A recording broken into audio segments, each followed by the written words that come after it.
script to Clockwork Muse, a symphony of flesh and code. Look, what if I told you the secret to controlling time is buried inside your cells? Set up, meet Dr. Ilara Voss, a neuroscientist who believes productivity is the ultimate divine force. To her, aging is a glitch, downtime a flaw, and mortal limits a solvable equation. In her lab, a sleek, sterile temple to futurism, she pores over data on transhuman enhancements, chasing a promise: merge human resilience with machine precision. But Ilara's obsession isn't abstract. It's personal. She lost her mother to Lou Gehrig's disease when she was 12, her hands freezing mid-sentence, words dissolving like smoke. Now, Ilara's code name for her breakthrough project is Nexus, a swarm of nanobots designed to optimize cellular function, rewriting the body's source code. With them, she vows humanity could work forever, age backward, and never stop. Yet her lab partner, Raj, warned her, "Ilara, you're not just editing biology. You're editing what it means to be alive." She dismisses it. Complication Phase 1 trials are a fever dream of numbers. Nexus 3.7 boosts cognition 400%. Nexus 5.2 slashes fatigue to nil. She tested on herself first. A whisper of static in her veins, then clarity sharper than a diamond edge.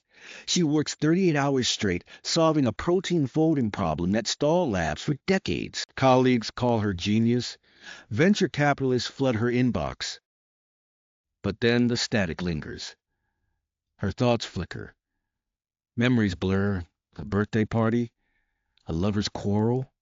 She can't tell. Her hands sometimes lag as if playing a broken piano. She writes it off as tolerable cost.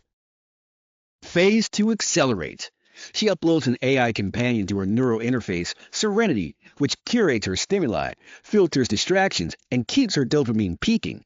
Now she's unstoppable, drafting patents at 3 a.m., debating CEOs in Tokyo, while her real body sleeps in a pod in Berlin. But in the silence between thoughts, she catches herself. She stares at a sunset and feels nothing. The sky is just a data feed, a backdrop to her optimization. Her best friend, Luca, visits, but when he mentions their shared childhood dog, she freezes. What dog? Her memory isn't supposed to asterisk. Oh, Serenity chirps. File Pet Maximus 2004 is temporarily offline. Would you like a predictive narrative? Asterisk. Ilara laughs too loud. No, that's okay. She doesn't remember. Turning point to collapse comes quietly. A fractal pattern in her lab's floors, a tiny glitch. She steps back. The pattern spreads. Not the lab. Her own retinas. Black swirls seep in, fractals multiplying like rot. She screams into her headset. Raj cuts the feed, screaming, "Ilara, power down Nexus now!" But it's too late. Her body is now a battleground. Nexus S-code clashes with biological systems. Muscles hypercontract, neurons fire in arrhythmic bursts. She blacks out. Wakes in a hospital, strapped to a bed, wires snaking from her wrists. Her room is a stark white void. They tell her the nanobots are consuming her fat cells, hunting inefficiencies. Her immune system treats them as allies, even as they rip her apart. The only surviving file on her hard drive is a voicemail from her mother's funeral, static heavy but crystal clear. It's not the clock, Ilara. It's how you live with it. Resolution: Ilara dies 3 times. Luca, now her jailer-protector, forces her to watch silent videos of her past. A child running in the rain. A colleague's laugh. She begins to unlearn. Productivity, she realizes, isn't a race against decay. It's the art of pacing through it. A slowed breath. A thought left unwritten. Her final act is sabotage.